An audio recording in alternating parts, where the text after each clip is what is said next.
नमस्कार दोस्तों, स्वागत है आप सभी का हमारे YouTube चैनल पर। दोस्तों, आज मैं आपको श्रीमद् भागवत महापुराण की कथा सुना रहा हूँ। श्री भगवान ने कहा, माताजी, अब मैं तुम्हें प्रकृति आदि सब तत्वों के अलग अलग लक्षण बतलाता हूँ। उन्हें जानकर मनुष्य प्रकृति के गुणों से मुक्त हो जाता है। आत्मदर्शन रूप ज्ञान ही पुरुष के मोक्ष का कारण है और वहीं उसकी अहंकार रूप हृदय ग्रंथि का छेदन करने वाला है, ऐसा पंडित जन कहते हैं। उस ज्ञान का मैं तुम्हारे आगे वर्णन करता हूँ। यह सारा जगत जिससे व्याप्त होकर प्रकाशित होता है, वह आत्मा ही पुरुष है। वह अनादि निर्गुण प्रकृति से परे अंतःकरण में स्फुरित होने वाला और स्वयं प्रकाश है।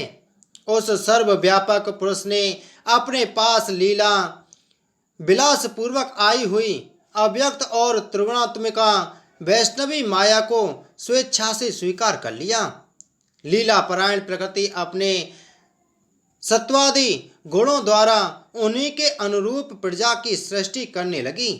यह देख पुरुष ज्ञान को आच्छादित करने वाली उसकी आवरण शक्ति से मोहित हो गया, अपने स्वरूप को भूल गया। इस प्रकार अपने से भिन्न प्रकृति को ही अपना स्वरूप समझ लेने से पुरुष प्रकृति के गुणों द्वारा किए जाने वाले कर्मों में अपने को ही कर्ता मानने लगता है।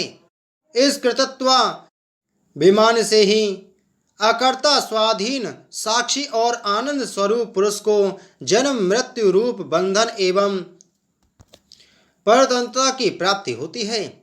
कार्य रूप शरीर, कारण रूप इंद्रिय तथा कर्ता रूप इंद्रियाधिष्ठात्रीय देवताओं में पुरुष जो अपनेपन का आरोप कर लेता है, उसमें पंडित जन प्रकृति को ही कारण मानते हैं तथा वास्तव में प्रकृति से परे होकर भी जो प्रकृतिस्थ हो रहा है, उस पुरुष को सुख दुखों के भोगने में कारण मानते हैं। देवहूति ने कहा, पुरुषोत्तम, इस विश्व के स्थूल सूक्ष्म कार्य जिनके स्वरूप हैं तथा जो इसके कारण हैं, उन प्रकृति और पुरुष का लक्षण भी आप मुझसे कहिए। श्री भगवान ने कहा, जो त्रिगुणात्मक अव्यक्त नित्य और कार्य कारण रूप है तथा स्वयं निर्विशेष होकर भी संपूर्ण विशेष धर्मों का आश्रय है, उस प्रधान नामक तत्व को ही प्रकृति कहते हैं। 5 महाभूत, 5 तन्मात्रा, 4 अंतःकरण और 10 इंद्रिय, इन 24 तत्वों के समूह को विद्वान लोग प्रकृति का कार्य मानते हैं। पृथ्वी, जल, तेज, वायु और आकाश, ये 5 महाभूत हैं। गंध, रस, रूप, स्पर्श और शब्द, ये 5 तन्मात्र माने गए हैं। श्रोत, त्वचा, चक्षु, रसना, नासिका, वाक, पानी, पाद, उपस्थ और वायु, ये 10 इंद्रियां हैं। मन, बुद्धि, चित्त और अहंकार, इन 4 के रूप में एक ही अंतःकरण अपनी संकल्प, निश्चय, चिंता और अभिमान रूपा 4 प्रकार की वृत्तियों से लक्षित होता है। इस प्रकार तत्वज्ञानी पुरुषों ने सगुण ब्रह्म के सत्रिवेश स्थान पर इन 24 तत्वों की संख्या बतलाई है। इनके सिवा जो काल है, वह 25वां तत्व है। कुछ लोग काल को पुरुष के भिन्न तत्व न मानकर पुरुष का स्वभाव अर्थात ईश्वर की संहार कारिणी शक्ति बताते हैं, जिससे माया के कार्य रूप देहादि में आतत्व का अभिमान करके अहंकार से मोहित और अपने को कर्ता मानने वाले जीव को निरंतर भय लगा रहता है। मनुपुत्री, जिनकी प्रेरणा से गुणों की साम्यावस्था रूप निर्विशेष प्रकृति में गति उत्पन्न होती है, वास्तव में वे पुरुष रूप भगवान ही काल कहे जाते हैं। इस प्रकार जो अपनी माया के द्वारा सब प्राणियों के भीतर जीवन रूप से और बाहर काल रूप से व्याप्त हैं, वे भगवान ही 25वें तत्व हैं। जब परम पुरुष परमात्मा ने जीवों के अदृष्ट क्षोभ को प्राप्त हुई संपूर्ण जीवों की उत्पत्ति स्थान रूपा अपनी माया में 6 शक्ति रूप वीर स्थापित किया, तो उससे तेजो में महतत्व उत्पन्न हुआ। लय विक्षेप आदि रहित तथा जगत के अंकुर रूप इस मैं तत्व ने अपने में स्थित विश्व को प्रकट करने के लिए अपने स्वरूप को आच्छादित करने वाले प्रलय कालीन अंधकार को अपने ही तेज से पी लिया।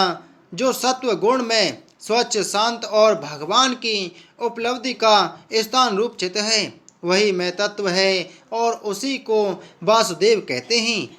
जिस प्रकार पृथ्वी आदि अन्य पदार्थों के संसर्ग से पूर्व जल अपनी स्वाभाविक फैन तरंग आदि रहित अवस्था में अत्यंत स्वच्छ विकार शून्य एवं शांत होता है, उसी प्रकार अपनी स्वाभाविक की अवस्था की दृष्टि से स्वच्छत्व, अविकारित्व और शांतत्व ही वृत्तियों सहित चित्त का लक्षण कहा गया है। तदंतर भगवान की वीर रूप चित्त शक्ति से उत्पन्न हुए मैं तत्व के विकृत होने पर उससे क्रिया शक्ति प्रदान अहंकार उत्पन्न हुआ। वह व्यवहारिक तेजस और तामस भेद से 3 प्रकार का है। उसी से क्रमश मन इंद्रियां और पंच महाभूतों की उत्पत्ति हुई।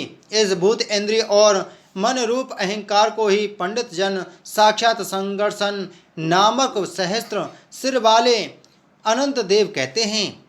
इस अहंकार का देवता रूप से कृतत्व, इंद्रिय रूप से कर्णत्व और पंचभूत रूप से कार्यत्व लक्षण है तथा सत्वादि गुणों के संबंध से शांतत्व, घोरत्व और मूढ़त्व भी इसी के लक्षण हैं।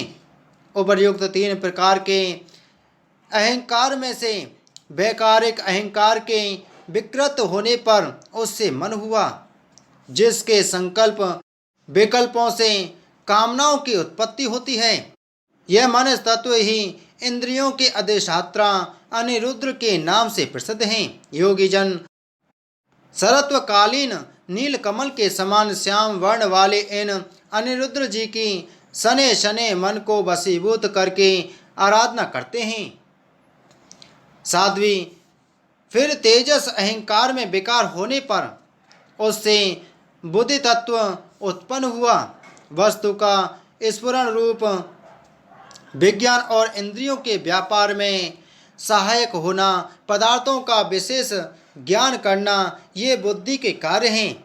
वृत्तियों के भेद से संशय, विपर्य, विपरीत ज्ञान, निश्चल स्मृति और निंद्रा भी बुद्धि के ही लक्षण हैं। यह बुद्धि तत्व ही प्रद्युम्न है। इंद्रियां भी तेजस अहंकार का ही कार्य है।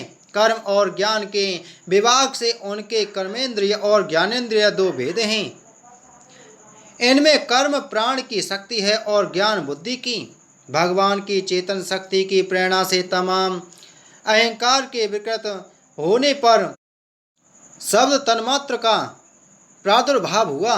शब्द तन्मात्र से आकाश तथा शब्द का ज्ञान कराने वाली श्रोतेंद्रिय उत्पन्न हुई।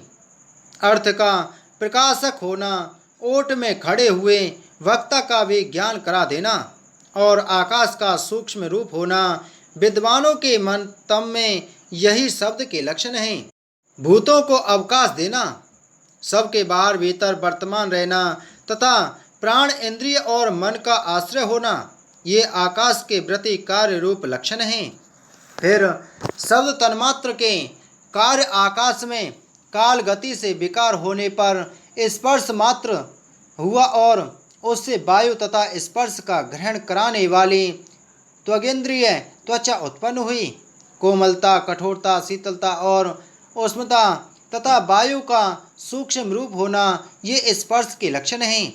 वृक्ष की शाखा आदि को हिलाना, तृणादियों को इकट्ठा कर देना, सर्वत्र पहुँचाना, गंधादि युक्त द्रव्य को गणादि इंद्रियों के पास तथा शब्द को श्रोतेंद्रिय के समीप ले जाना तथा समस्त इंद्रियों को कार्य शक्ति देना, ये वायु की वृत्तियों के लक्षण हैं। बोलो श्री कृष्ण चंद्र महाराज की जय। बोलो भागवत महापुराण की जय।